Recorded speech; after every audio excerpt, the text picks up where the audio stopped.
don't listen to the hype. You do not have to be a starving artist. Today's guest, Whitney Manney, is an incredible fashion designer and artist. She sells everything on her website, all handmade and designed by her, from jackets to scarves to fanny packs, which are my personal favorite. However, there are so many products on her website, it's very confusing and hard to navigate. With all of this, in 2020, she actually grew her business. Hashtag thanks COVID. However, I think she should be selling even more and can be selling more.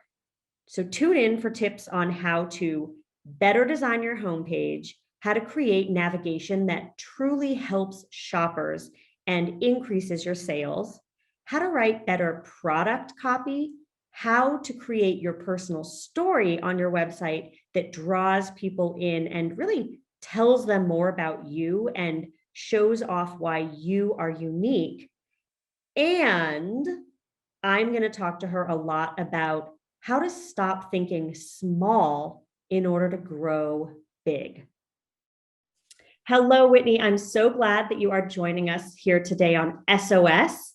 I would love for you to introduce yourself and kind of give us the elevator pitch on what you do and your background. Hey, Sonja, I'm so glad to be here today. My name is Whitney Manney. I am a fashion and textile designer based in Kansas City, Missouri. I design textiles and garments that are inspired by the aesthetics of street art into ready-to-wear garments and accessories. So through each piece, I challenge the wearer to wear their statement. I love that. I also really love and appreciate your setup because I feel like audiences, if they're watching this on YouTube, are going to be able to get a sense of your kind of playfulness with color, pattern, textiles, all of that great stuff. If they are listening to us on the podcast, they are missing your amazing heart-shaped glasses. Yeah, I mean, if you see me on Instagram or anywhere else, they're one of my usual pairs in rotation. So yeah. I love it. Well, thanks again for coming on the show. I loved reading about your work and about kind of the passion behind your work, which I think is really important to talk about. And I'm ready to help and excited to help you. So before I ask a couple of the heavy hitting questions, we'll go in a little slow. So one question is, why did you start the business? Well, really, I started sewing when I was 13 and I taught myself how to. And I always knew I was going to be an entrepreneur. My family has always owned businesses of some sort. And so I really grew up around that.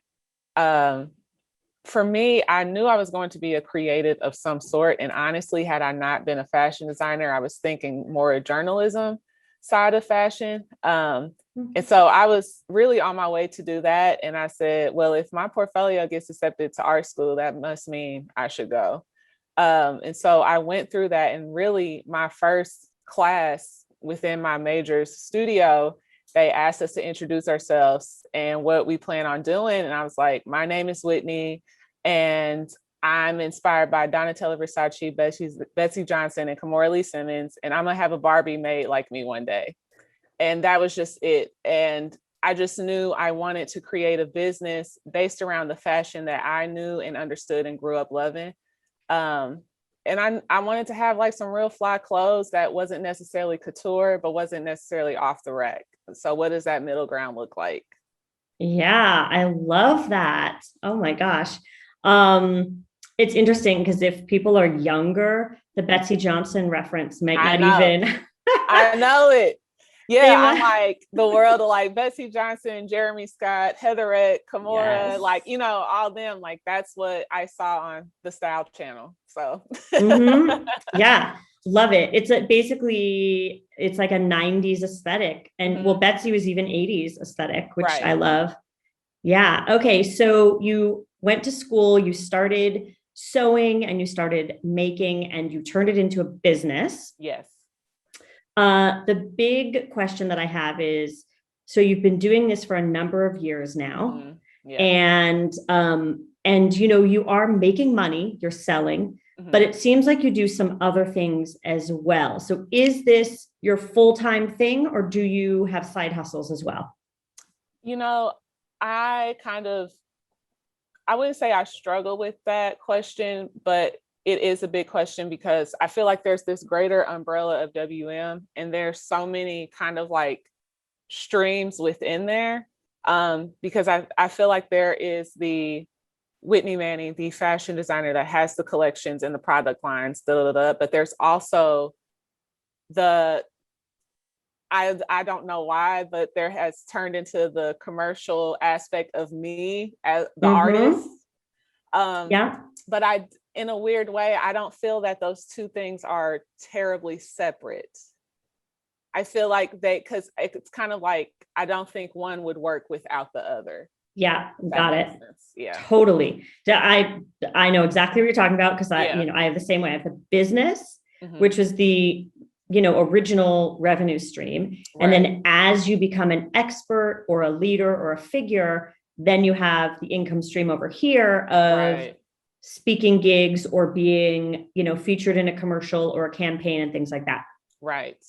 So that is very cool that you have those two things. And I do think that they complement each other, obviously. So what's interesting though, is that, so when you are featured in campaigns and it's kind of you and your personality, are those opportunities coming to you? Yes. Or are you, right. So you're not like actively searching them out. No. No. Okay, great.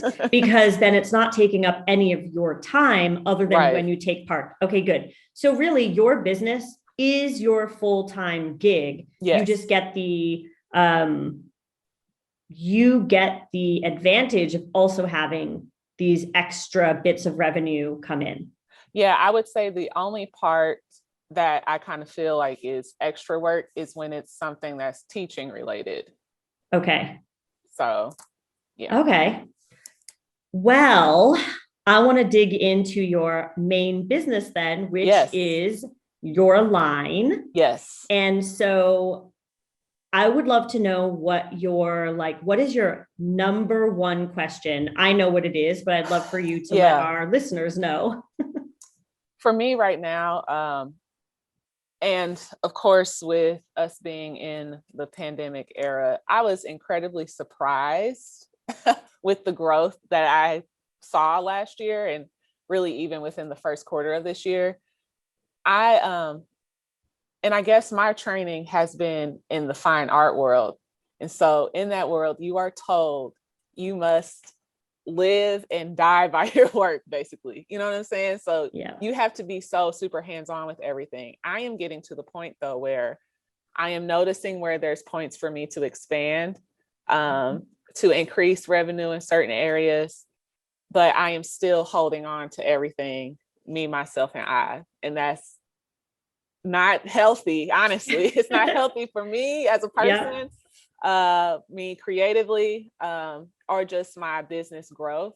And so I'm trying to figure out, how can I maintain the integrity, my artistic integrity, while still being able to branch out and also get help? Yeah. That's a big question. That is a big question that pretty much everyone on earth has. Right. Like this, right? So because there are people who start small businesses that are not creative, but most of the people that I talk to and most of the people that are in my world are creative. And so they all struggle with this exact same thing that you're struggling with, which is like artistry and then entrepreneurship. And they go hand in hand. But the problem is, for pretty much ever, the world has said that if you are an artist, you're supposed to struggle. Like there is this strange thing where it's like, we've been taught that, the starving artist is like an archetype. And I think too many generations have like bought into that archetype. When people become successful or famous or start making money, a lot of people start hating on those people, which I think is Right. a terrible, like society needs to change that, so that artists can actually support themselves and feel good about it, and also share their art with as many people as possible. Like, why wouldn't you want to do that? Right. Right. So you already know that you're standing at the point where either it's like fight or flight, and Yeah. your body and your mind is telling you like something has to change. Something has to. Yeah. Something has to change. And obviously I know exactly what it is. So in order to scale, you need help, and you can't do everything yourself. Right. So while your art, design, and the vision that you put into your items and your line, while that still remains, you don't have to be the person cutting and sewing, ironing, packaging, shipping. Yeah. Like, because right now it's all you, right? Yes, pretty much. You are stuck right now because you're only one person. So you can't output more, allowing you to sell more. And the thing that keeps you from doing that is having to spend money. This is the number one thing that all small business owners, designers, artists, everyone goes through this, because it's super scary to suddenly say goodbye to, let's say, $20,000. Right. Because you've hired someone to help you produce. However, with someone else helping you produce, you are then freed up to sell more, put more time and attention into tweaking the website, being more of the face that is out there, spreading the word about the brand. You might have more time to contact press to try to get more placement in magazines. So like the world opens up when you get help, but that first decision to hire and spend money on someone is the hardest decision you'll ever make. But I guarantee you, once you do it, like within weeks, you'll be like, why did I not do this before? Right. Entrepreneurs, when they're at this point, when they're standing on the edge of the cliff, what's in your head is like probably that it's like a full-time person, or it's like what you see in the media and what you see on Instagram. No, this person could just come in every time you need a pattern made. They don't need to even be part-time. They are a freelance person who's coming in as needed. So think about that, because I think that will help you psychologically and emotionally, welcome it. I think that's what I've been struggling with, because I'm like, when you think of hiring people, I'm automatically thinking, okay, that's somebody relying on me for their income. And that's what scares me, because for some things I'm like, I don't necessarily need somebody in here with me every day. Yeah. So I think that's the biggest thing I've been struggling with. Like, is it good enough to kind of just have help in those certain areas a few times a month, or whatever? Will I see growth from that? Yes, you absolutely will. And then I bet you, because it's baby steps, I bet that when you do that, you are now going to then be like, oh, now I could have someone help me with social media 8 hours a week, one day a week. Someone's going to come in and just like cue everything up, take photos of me, take photos of, there are ways that you can get help in small ways, but that will vastly help you. I mean, you're running a business. You can't do everything. So with that said, let's take a look at your website. Because I would also, everyone always nervously laughs at that point. But this website's great because you already have great, beautiful, bright, professional photography. And that's something that most websites don't have. Honestly, a lot of the small businesses that I visit and that, we talk with and help here on SOS, they don't have photography that it stands out at all. So already your homepage is great because I visit whitneymanney.com and boom, there you are. It's super colorful and it's a beautiful, bright image. So I love that already. My question here really is about e-commerce, because at the end of the day, this is how you make your money. Right. And how you make your sales.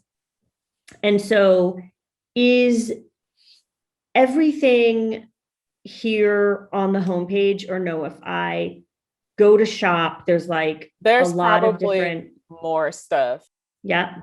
And it also kind of like, I'm kind of to the point where I'm like, some stuff needs to maybe be phased out.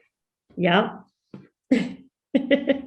Yeah. Last year, I will say this. So for 2020, before then, most of my sales, a huge portion of my sales were in person. Yes. Now I always had e-commerce there and always had it ready. So thankfully, when, everything shut down, I was already ready to pivot. Yeah. And so now has been my biggest, like, I have never experienced so much online sales. Amazing. Which is great. Yeah. And so I think it's one of those things where I'm kind of like, not tumbling, because the framework is there. It's just finishing to like make it super cute. Right. Okay. So I have a question for you, because anyone who's watching along on YouTube can see what I'm doing. For everyone who's listening to this podcast as a traditional podcast, her website is very plentiful. I will say that. That's the word I'm going to use. It is jam-packed with a lot of stuff. Yeah. And this is the point in the conversation where I address the artist versus the entrepreneur. Yes.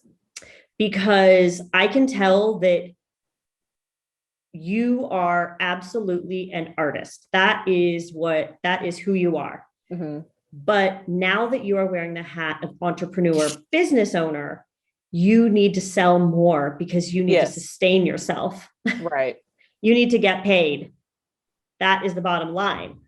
And instantly when I go to your website, what appears, and so I'm going to give you some quick feedback, and you already said that you thought you should start phasing stuff out. So you already know in your gut some of the stuff that you have to do.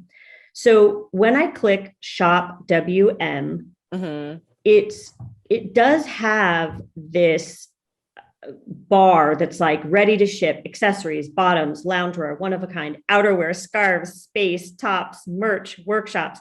There's so much. Okay. So it's hard for the consumer. The average shopper is coming to your website and they're like overwhelmed. Okay. So what we need to do, and this I'm going to click bottoms and see what happens. So when I click bottoms, that takes me to a whole new page, which is great, because that's what it should do. Okay. But then you've got like jumper, leggings, shorts, skirt. There's almost like you've got like navigation on navigation on navigation on navigation. And when I clicked shorts, it's just an empty page. Yes. So here's the thing. You're not Topshop. You're not J. Crew. You aren't a company that has thousands of SKUs. Right. So you need to think about tightening up and making your website more minimal, because what ends up happening, like what I just did, a shopper is interested. They're like, oh, I love this. I love this person's look. I like what she's doing. I heard about her from a friend. They go to your website, they hit a page, and then they're like, oh, I wonder what shorts. I see shorts. They go and it's empty. And instantly what that says is either it was a mistake or that like she just doesn't have anything. And then that is a bad, the reaction to that on average, someone's gonna be like, oh, I don't know. This isn't like very professional. Okay. You know what I mean? So what you need to do is, if someone's on the main navigation and they see that you have all of these different options and they click bottoms. And even when they go to bottoms, there is then all the different types of bottoms offered. No, you are literally one human being. Right. You have to just have, bottoms, and forget the sub navigation of leggings, ready to ship, short, skirt. whatever bottoms are available are on the bottoms page. That's just that. If you don't see it, it's not available. That you got to do that immediately, because imagine how many times people are coming to your website and then they're frustrated because they're like, well, I don't wear skirts. I want shorts. Gotcha. And I can see that she has shorts available. No, they're just going to get all of your bottoms. Then they're going to see what they see. Simple as that. Okay. You don't need to play larger, like being a department store or like a brand, you know, a brand that I mentioned, because you're not. You are Whitney. You're one person. Right. And then the other thing is, so you've got Whit Print, which is all of your prints. So and that's where the whole phasing out came in. Okay. So what I'm hearing, what I'm hearing is that you have a lot. Yeah. And you know it intimately. But the average person who's discovering your website or landing on your website does not. They're coming from the place of zero knowledge, right? Your job as a designer, when they arrive on your website or your Instagram, your job is to connect with people. And you're not going to connect with everyone, right? But your job is to connect with the people that see, believe, and love your vision and your style. And marketing comes into this because, like, again, it's like you have to help them love you through story and through your personality. Because this is hopefully this doesn't sound too strange, but people don't care, like at the end of the day, Whitney, people don't care what grade of fabric it is necessarily. If it's a print, they don't even care about the price point. It has been proven over and over again. People buy products because of the why, not because of the what. And the why is you. When you just gave me that description there, I was thinking, okay, so you know that you do stuff for holidays, you know that you have maybe a less expensive product line, sometimes, not all the time. Right. But this is very confusing to a customer because they have no idea. So when I clicked on Shop with Print, again, it came to a page that's dead. Right. So it's like, my advice to you right now is get rid of that entire section. Just get rid of it, because it looks worse to come to a website and discover someone, but then notice that like pages are just empty, as opposed to seeing pages that are plentiful, colorful, exciting. So if you only have some products at certain times of the year, great, add them to the store then, but there's no need for like this whole other section. So I guess, and I don't know, because earlier it was when, I mean, this was probably a few years ago when I was working with a few business coaches locally, and they come from, I would say, not necessarily really creative or art-based businesses, like backgrounds. And so they were like, well, it's really confusing if you have this like $300 dress and then there's this $25 or whatever t-shirt next to it. Like, if I'm shopping, I'm gonna feel like really confused by that varying price. So that's really where that came out, because they're like, yeah, this feels like it should be like a diffusion line or whatever. And I was like, totally. Okay. I mean, sure. And so I guess that was what kind of prompted me to kind of think about, what does that look like? And should I take out everything that's in that lower price range and shift it over to this other kind of thing? Yeah. Well, so the strategy behind that makes sense. Okay. But I'm going to throw this out there. And you did say it was a few years ago. Yeah. The way that people shop is very different from 3 years ago. And the way that people shop because of 2020 is very different. So that's one element that has now entered the conversation. Mm-hmm. The biggest thing is like, what's a brand that you love? Oh, I don't know. It's like when people ask you, like, what's your favorite movie? And you're like, I know. I mean, I guess, okay, Nike just popped in my brain. Boom. I don't know. Okay. Great.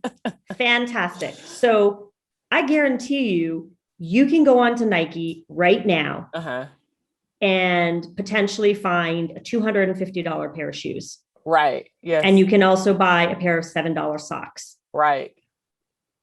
So the thing is, as an artist, as someone who's putting a little bit more love and you are doing made to order, right?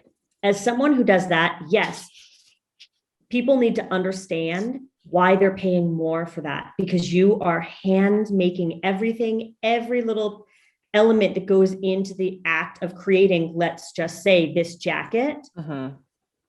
It's you, and it's made with love and quality and attention. Very different from buying something that has been made abroad, right? Very different. So you can communicate that, though, when describing, like, this jacket is $180. It's made to order. You know, please allow 5 to 10 days for business production. Here's my advice to you. For the items that you make that are, and again, price is subjective. Some people think 180 is reasonable. Others may think that's expensive. It's your job to make them want to buy it.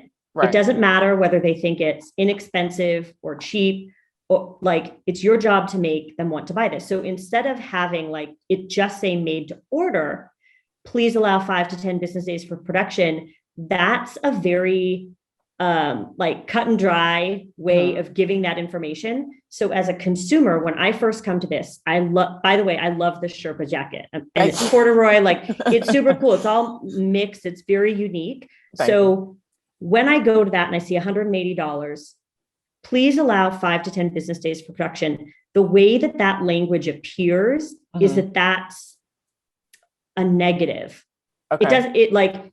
It's not necessarily negative, but it's not a positive. The way that you need to switch your copywriting on all of these made to order items is like, you know, made to order to ensure the best quality, you know, like you need to add some language in there that helps people understand, like, you're an atelier, basically, right? You are handcrafting this item just for them.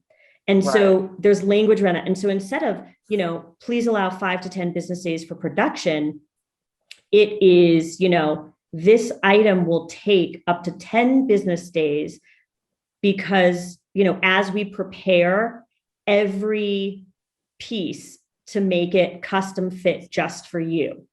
Like there are ways to describe this. And I would recommend going to websites that may do this already and seeing the types of language that they are using, the way that they describe that process. And a lot of those websites will be like the Made in America websites, probably, right? And I would go and I would just look at how they're doing that, because boom, I go to this jacket and now I'm going to see, you know, it's $180. It's custom made to order. And here's all the amazingness. And then instead of being like, oh, I don't know, $180, it's like, I have to buy this jacket because it's made by Whitney and she's putting, you know, all of this love and detail into it.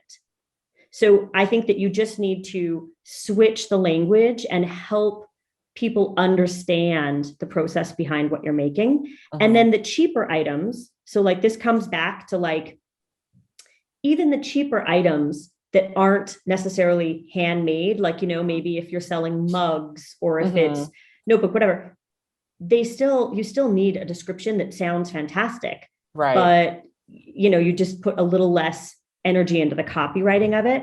But so again, like this idea of you having all of these different lines is too confusing. When people come and you have a lot of navigation points, so you have home, story, shop, another shop, a portfolio, which has so many different, whew, this drop down is so intimidating. Yeah, that one's actually my bad. And I need to update my, I'm still on the 7.0 platform. So once I actually integrate, it'll. Yeah. Yeah. But so it's like, remember, like short and sweet, keep it simple, like that mantra of like KISS, keep it simple, stupid, is super important, because also I'm on a desktop right now, but if I was on a phone where everything goes from horizontal to vertical, that your navigation would take, I'd have to scroll just to see the navigation words. So keep that in mind. And I think your website serves you best as, you know, your story, shop, portfolio, blog, contact, done. And when people go to shop, yes, they can shop all, and then you have these categories.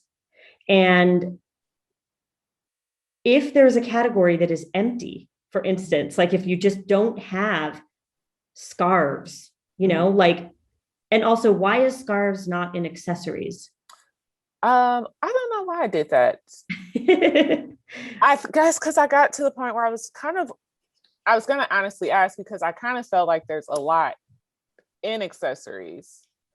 Okay, well, you know what I'm going to do next. Click accessories. So yes, no, please do, because there's so within accessories there's hats, bags, and earrings.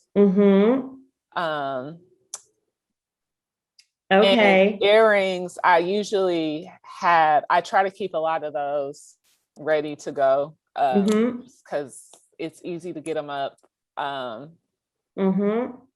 Yeah, love the fanny packs. Thank you. I felt like it was just, I was like, I think this is a lot. And at first, when I very first did this site, people were like specifically coming to get scarves. So I was like, okay, I'm just gonna make a separate thing that is right. Okay. So again, my advice just comes down to ease for the customer. So think about, the customers have been trained by the big guys, you know? Yeah. So they're used to shopping on, let's say, Nordstrom or Nike. And the goal with e-commerce is that your customer needs to only ever be one click away from something. Yeah. So shop is very easy to understand. That's shop. And then accessories. And you've got everything like jewelry, scarf, anything that's an accessory should go under that accessories tabs. Because otherwise, this just, again, seems like a lot. And I just want you to tighten up. The goal for you is to tighten everything up. And one of the best ways to do that is to really go to some of those popular, but I should say successful, larger websites, and really take some time to surf them and understand how they present product and how they're selling. And granted, someone like a Nike, that, you know, this might not be the best example. They've got hundreds of thousands of items. But you can see that they've got their homepage, which has beautiful photography and gives you ideas. It inspires the shopper. So on the homepage, like, first of all, I'm obsessed with the fanny packs. Everyone listening, like, if you like a fanny pack, you are going to love her fanny pack. So, you know, and it's summer coming up. Yes. Right. So it's like your homepage, you need to start thinking more like a larger business, because you are, and you're going to get there. So it's like when people get your homepage, they see you and that beautiful photography, fantastic. They scroll down and it's like, summer is on the way.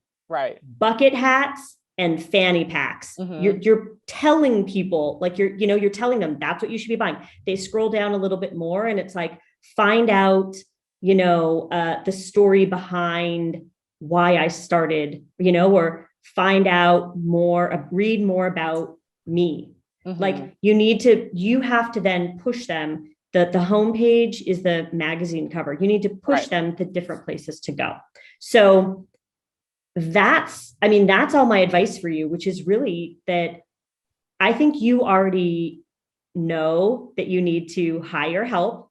You need to get some help because you're only one person. You also already knew in describing, 25 minutes ago to me that like there was a lot of different stuff on the website. So you already knew in your gut that you needed to pare down a little bit.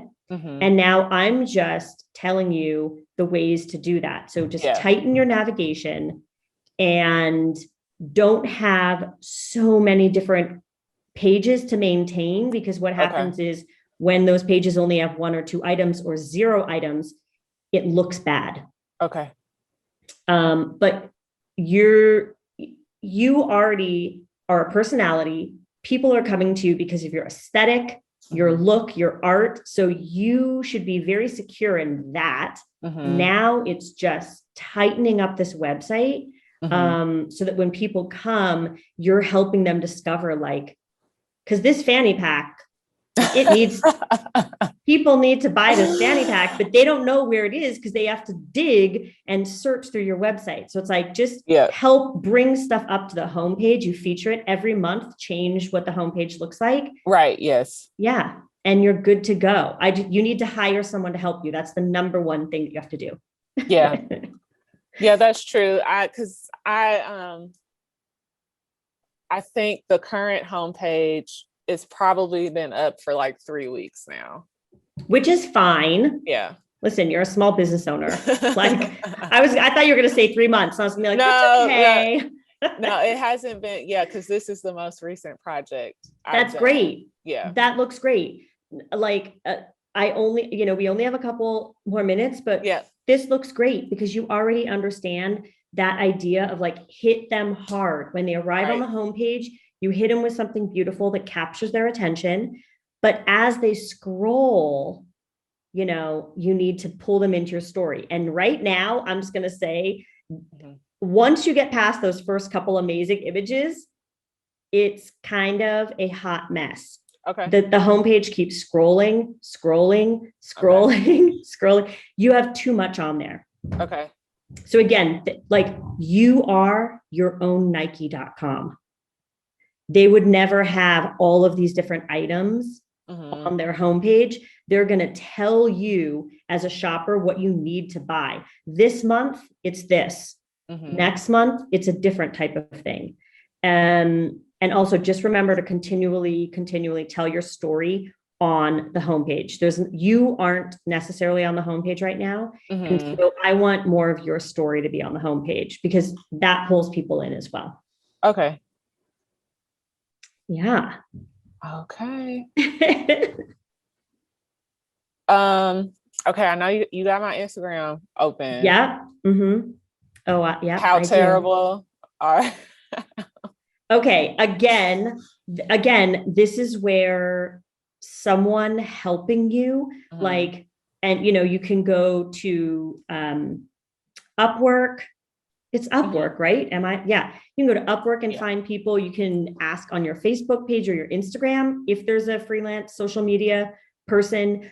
I would seriously invest in spending a couple hundred, even if it's $150 a week, like whatever it is that they make per hour times 5, 8 hours, someone should be doing your Instagram feed. Okay. Because I think someone who does this professionally will be able to help you tighten up and start to present you as an individual, but as a brand. Right now it's very much you as a brand and an individual, but like I can tell right now, like, so the photo of you right here in the purple jacket. Yes. Like I knew that was a professional photographer who took that photo. Obviously it was in partnership with Intel. Right. So the difference between that photo, and some of these other photos, it's night and day, because a lot of these photos are you taking photos or video to show your process and behind the scenes, which is fantastic. You need to keep doing that, but you need someone to be doing it for you so that the lens of it is a little less like DIY Okay. and a little bit more professional. One thing, like if you do want to keep doing it yourself, so obviously you were using like a state, it was stationary. The cool thing would potentially be to have an overhead view of what you're doing. Okay. Like if you could do top down, then I'd really see the handiwork of what your hands are doing. Right now, I can't tell because it's that angle, which you just prop the camera up yourself. I do that all the time. Right. But I don't put that on the Unique Markets feed. Like I know the difference between trying to compete in a world of where everyone is on Instagram competing for eyeballs and doing it for myself. So I would say just if you have a photographer friend, if you have someone, again, these are things that don't necessarily have to cost money if you can do trade. So if there's a great photographer, you say, great, I want to do 3 photo shoots with you. And you make sure to get portraits of yourself in different outfits, different, you by your exactly what Intel did. I know you know what I'm talking about. They came to your studio, get someone to do that exact same thing, but then also shoot products, also do professional photography of you making things. But it's a professional that's going to be able to capture that in a much better way that will perform better on social. And now that social, I think, really can help push people to become buyers, that lens is really, really important, especially now that everyone is at home and you're not able to like interact as much one-on-one. Because I know that when you interact with people at fairs and markets, you're selling because it's your personality, but it's hard to do that online. So that's I would say, get a photographer to come help you. And then if you need to hire a social media person to work 5 hours a week, because then for those 5 hours, they are scheduling posts so that you're not thinking about it. You free up your time every week because you're not like, oh shit, it's been a day, I need to post something. Right. Yeah. Trust me, and then you have more time to sew, you have more time to produce, you have more time to make changes to the website. You just need to free up your time a little bit and get minimal amounts of help here and there. Okay. And you're good once you start to implement that. All righty. I hope that everyone who's been listening, visit her on Instagram at Whitney Manney. That's Manney. Yes. And whitneymanney.com. And you can see all of the amazing items that she has. And it really is like some of these items are very much one of a kind. And I think that speaks to a very specific audience. And when I think that they, who don't want to just be wearing Nike or J. Crew or like these kind of mass produced items. So excited to watch you grow. Thank you so much. Yay. Today's top takeaways are: number 1, when it comes to your website, remember KISS. Keep it simple, stupid. Less is quite literally more. Number 2, your copywriting is so important, including all of your product descriptions.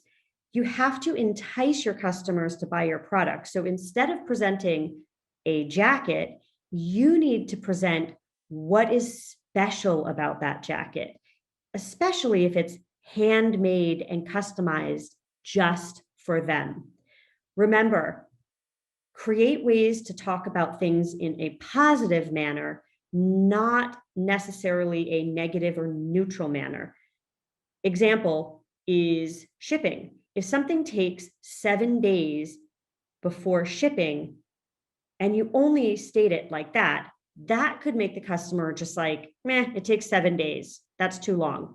But if you present it in a different way with positive language, like this item is handmade just for you, so may take up to 7 days to create, that's a totally different message. So remember, language is really, really important. And takeaway number 3, think like the big brands, whether it's Nike, Topshop, Nordstrom's. Go to the big retailer websites to understand how they utilize and present navigation, what types of offerings they have on their homepage, how they talk about their history and their mission, and what they include on their product pages. This is all really important because this is what shoppers expect when they're online shopping. So don't try to reinvent the wheel or be different. Give people what they're used to expecting, and that will help you grow sales.